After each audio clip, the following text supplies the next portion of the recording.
Christmas Eve by Vera C. Barclay. It was to be a particularly jolly Christmas in Danny's home this year, for his soldier uncle was coming to be there, and 2 or 3 little cousins. His mother had made some big plum puddings, the house was decorated with holly and mistletoe, and to put the final touch of perfection, it was snowing, and the boys would be able to make a snowman on Christmas afternoon. Danny was very happy, all seemed perfect. But on the morning of Christmas Eve a letter came by post that altered things. The letter was from Danny's Uncle Bill. It was a sad letter. It told how Bill and his wife, who had looked forward to a happy Christmas, would have a dull and sad one. Their son, expected home from Germany, could not get leave. They had both been so ill with influenza that Bill had not been able to work, and was therefore terribly hard up, and his wife had been unable to go out and buy anything to make Christmas jolly. Bill was a woodcutter and lived in a little tiny old cottage on the edge of a wood about 5 miles from Danny's home. As Danny listened to his mother reading the letter aloud, a thought came into his mind. At first he tried to send it away and not to see it, but a voice within him said, "You're a cub, and when good ideas come to you, you ought not to tell them to go away. It is giving in to yourself. If you are selfish, you will not enjoy your Christmas." So Danny let the thought come back, and presently he told it to his mother. "Mother," he said, "will you pack up some nice things in a basket? Then I will start off after breakfast and walk over to poor Uncle Bill's, and I'll decorate up all their house with holly, and go and do shopping for Aunt Bridget, and then I'll spend Christmas with them, and try and cheer them up and make them forget they're disappointed 'cause Ted hasn't come home." Danny's mother was surprised. "You're a good boy to think of it," she said, "but have you forgotten the Cubs' party on Christmas evening?" "No," said Danny, "I haven't forgotten it." He stuck his hands in his pockets and whistled to pretend he didn't mind at all about missing the Christmas party, where all his fellow cubs would be enjoying themselves. "I'll be sorry to miss Uncle Jim," he said. "Tell him so, Mother, won't you? And keep me a bit of plum pudding, but I must go and cheer up poor Uncle Bill." And so, half an hour later, he started off to tramp the long 5 miles, a kit bag full of good things slung over his shoulder. The snowflakes fell soft and white, and the feeling of Christmas was in the air. And Danny was very happy, far happier than he expected to be this Christmas. As he tramped along the snowy roads, he was thinking of the strange story of Uncle Bill, and the bad luck that had seemed to follow him. Bill's father had been a man who owned a good deal of property, and a very clever man, too, able to earn much money. But from boyhood he had been a miser. His one thought had been to earn gold, and then store it away in secret, and count it up and gloat over it, but never spend more than he possibly could help, and never, never give any away. And so he brought up his children in rags, and often they had to go hungry and barefoot. He sold his property to get more gold, and lived in a miserable little house by a wood. At last his 3 boys, tired of this wretched life, ran away from home and went to sea. 2 of them were drowned, and Bill found himself the only remaining member of his family, with the exception of his sister, Danny's mother, who had married and left home.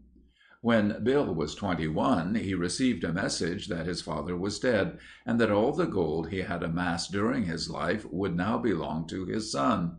So, feeling he was a very rich man, he married a nice girl from the little Irish seaport where he was staying, and returned home as quickly as possible. But when he reached his native village, he learnt the bad news that the miser had died without leaving any will, and had hidden his gold so well that no one could find it. All that poor Bill inherited was a little old cottage and a woodcutter's axe. There was nothing for it but to make the best of a bad job, and settle down in the little house and become a woodcutter. And so Bill and his young wife did their best to make a comfortable home of the old place, but it was a hard life, and it was difficult always to be contented when they knew that somewhere thousands of golden sovereigns lay hidden that should have belonged to them. One son was born to them, and now he was 19, and had been fighting in France for the past year. It had been a long tramp, but at last Danny found himself in the wood on the borders of which was Uncle Bill's cottage. There was plenty of lovely holly covered with berries in this wood, and up in an oak tree Danny saw some mistletoe. So putting down his bundle and taking out his knife, he climbed the tree and cut down a great bunch of it, and then filled his arms with holly. He looked like the very spirit of Christmas as he stood in the doorway of Uncle Bill's house, the snow thick on him, his red muffler making a bright patch of color, his arms full of holly and mistletoe, and a great bulging kit bag slung across his back. The little room of the cottage looked dull and dismal. Only a tiny fire burned feebly in the great open fireplace. Bill and his wife, looking pale and ill, sat one each side in silence. But Danny's appearance seemed to work a miracle. He had brought the spirit of youth to the house. Before long they were all laughing. He and Uncle Bill were putting up holly above the pictures and hanging the mistletoe in the chimney corner. And Bridget was unpacking the kit bag. Before long Danny had been out and chopped some logs, so that a fire was roaring and crackling up the chimney, and sending sparks flying like fire fairies. "This is something like Christmas," said Uncle Bill, as they sat down to a good dinner from what Danny had brought, though the plum pudding and mince pies were being kept for Christmas Day. After dinner, Danny started off for the village to buy the things Aunt Bridget needed. By the time he had finished his shopping and was starting back again for the woodcutters, the sun had set, in a glory of red, beyond the snowy trees, and blue dusk was quickly closing in. As Danny passed the last house in the village, he was surprised to see a figure standing in the garden. He had noticed this house before as he passed, and had seen that it stood empty, the windows shuttered, the doors locked, and everything deserted. Coming nearer, he looked curiously at the figure. It was that of a very, very old man, thin and bent, with a long white beard and long white hair. He was shaking his head and talking to himself in a most sorrowful voice. "A sorry thing, he was saying, "to be gone 80 years old and never a corner to lay your head on Christmas Eve." Danny stopped, filled with pity for the aged man. "Hello, Granddad," he said. "Is there anything I can do for you?" The old man shook his head mournfully. "Nay, nay," he said. "I be 80 years old, and I've walked 9 mile to spend Christmas with my grandson, and now I come to his house and find it empty. I haven't got nowhere to lay me head this night, and not a penny to pay for a lodging. It's dying of cold I'll be, a lying in a ditch all night." And he took out a big red handkerchief from his pocket and began to wipe his eyes. It was too sad to think of this. Somehow a happy Christmas must be provided for this old man, so pathetically like Father Christmas himself. Danny knew the charitable spirit that Uncle Bill always showed, and the warm, generous heart of his Irish aunt, and so he felt sure they would welcome this poor old stranger. "Come home with me, Granddad," he said. "You'll find a roaring log fire and an armchair in the chimney corner, and tomorrow you shall eat Christmas pudding."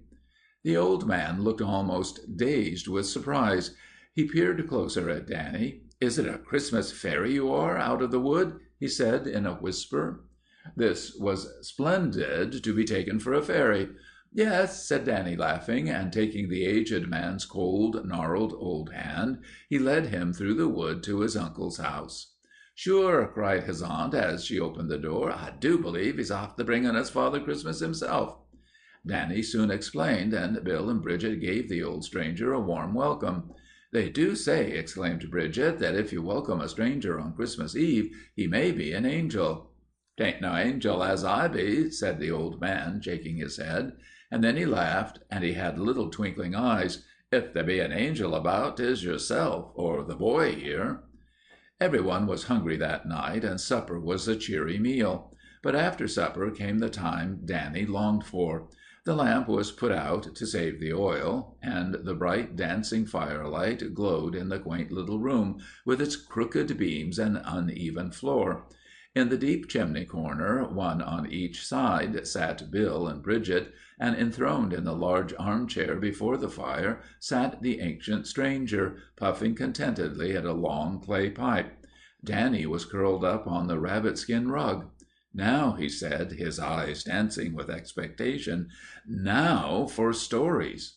So, to the accompaniment of crackles from the logs, Bill recounted many a strange and thrilling yarn of his sailor's days. At last he was silent. "Grandad," said Danny, turning to the ancient stranger, "will you tell us a story? A mysterious one?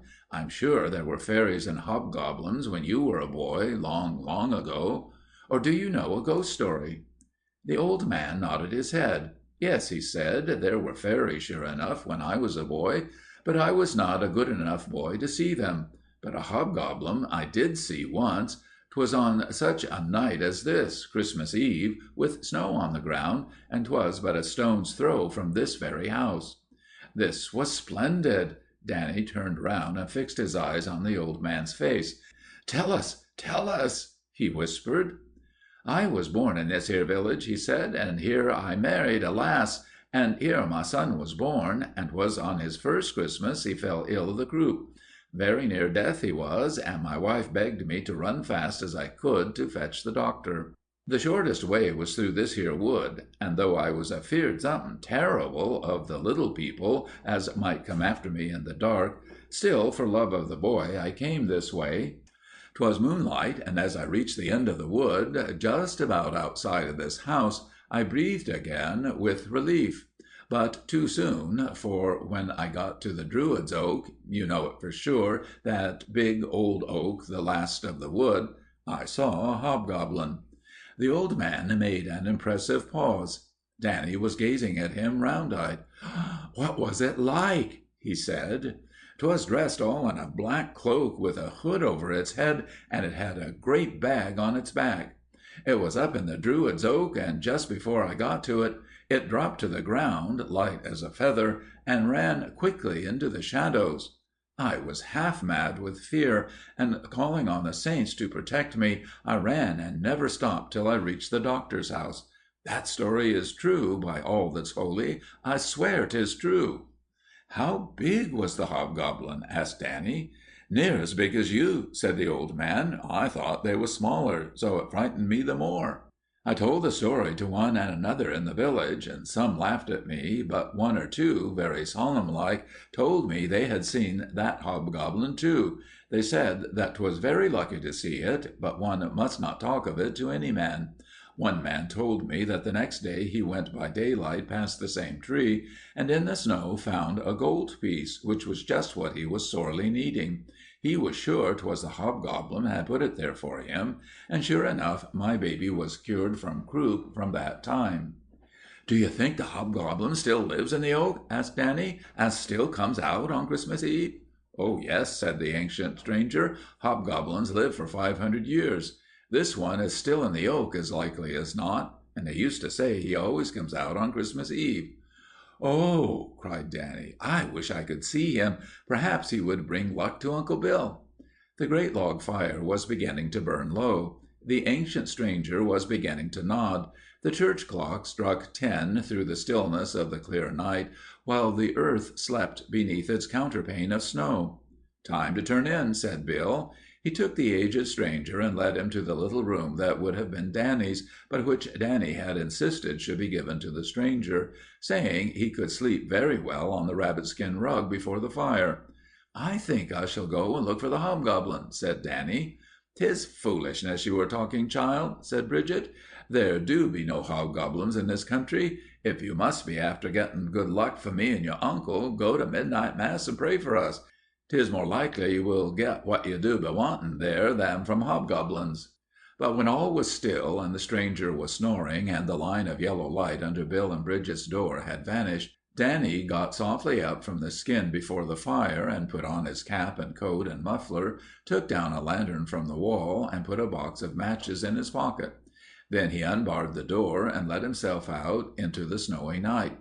A few minutes later he was standing in the shadows, gazing with awe and expectation at the Druid's Oak, where it stood, gnarled and ancient, in the moonlight.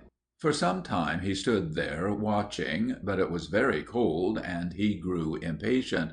Walking with silent steps over the snow, he went up to the tree and laid his hand on the rough, knobbly trunk.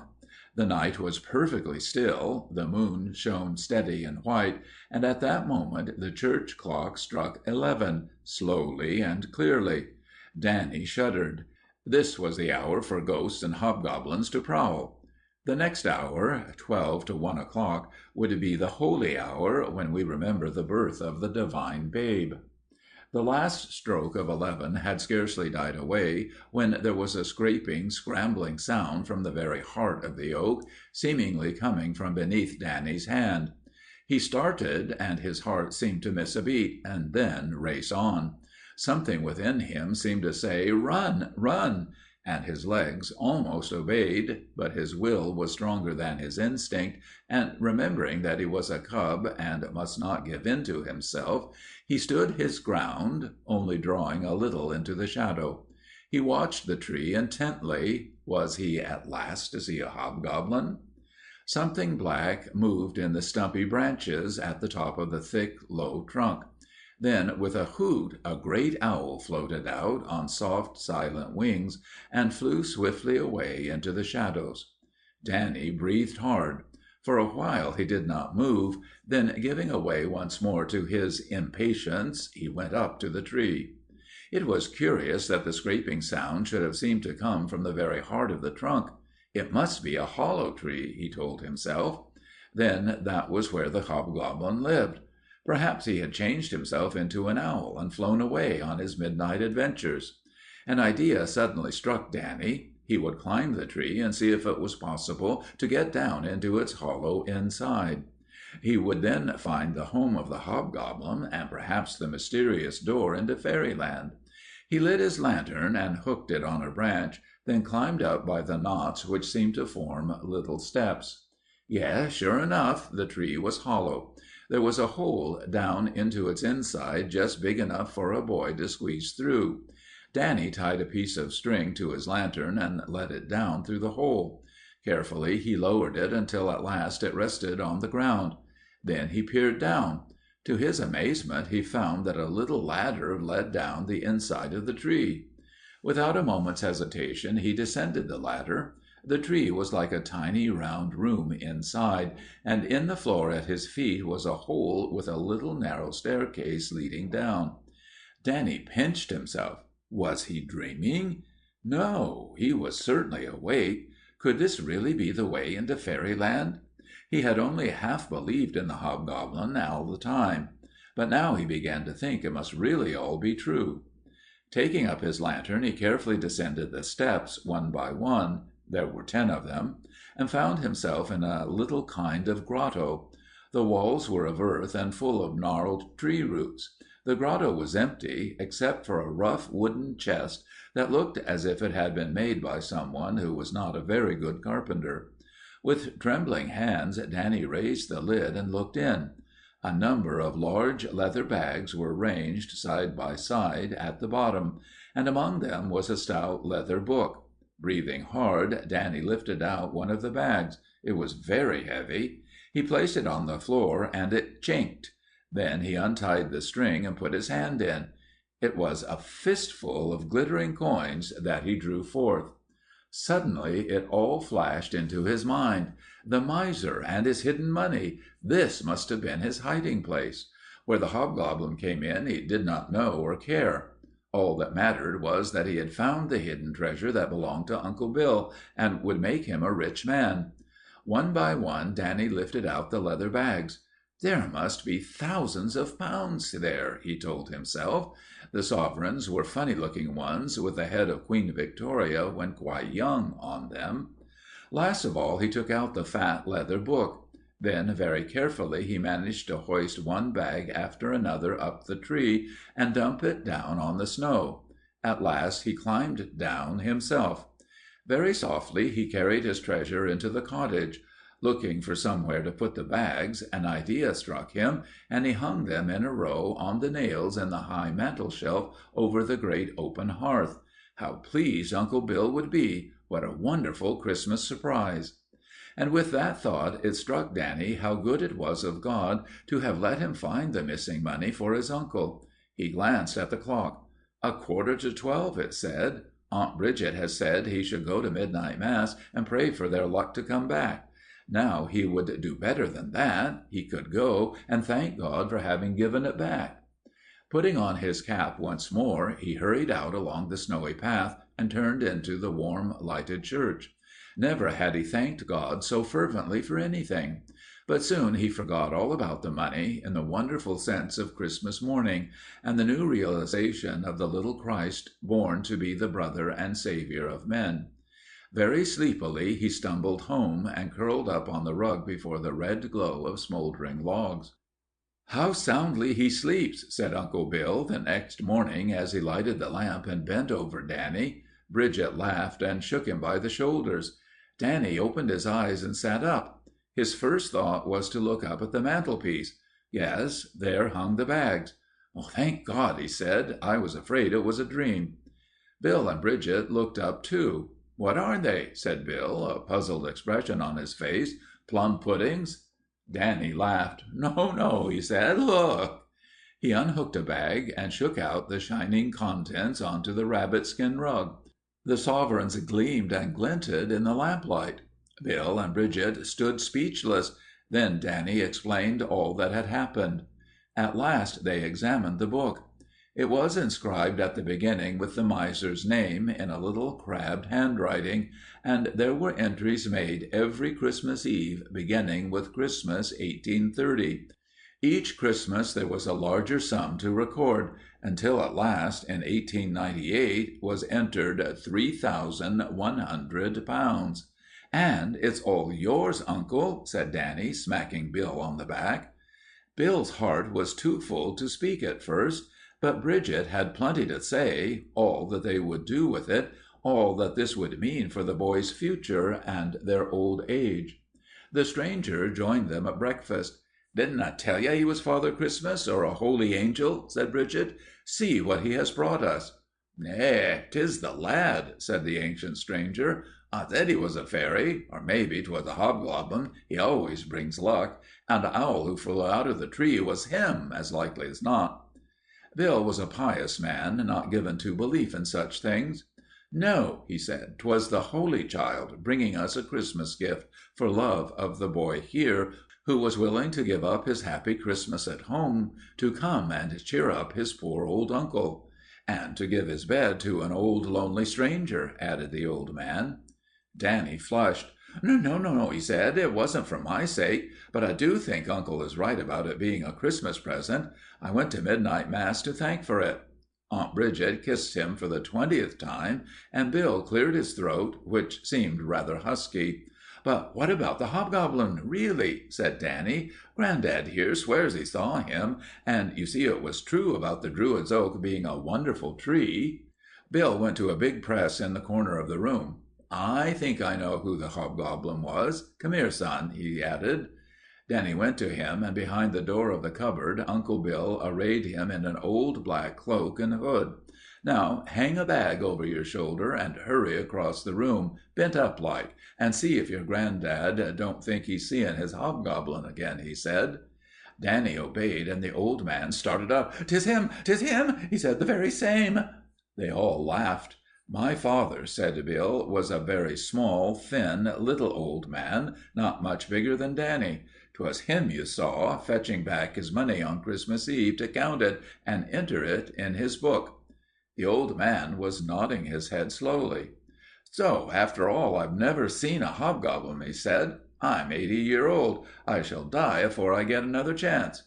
"Never mind, Grandad," said Bridget. "You'll be after seeing the angels then, so it'll be all right." End of Christmas Eve by Vera C. Barclay.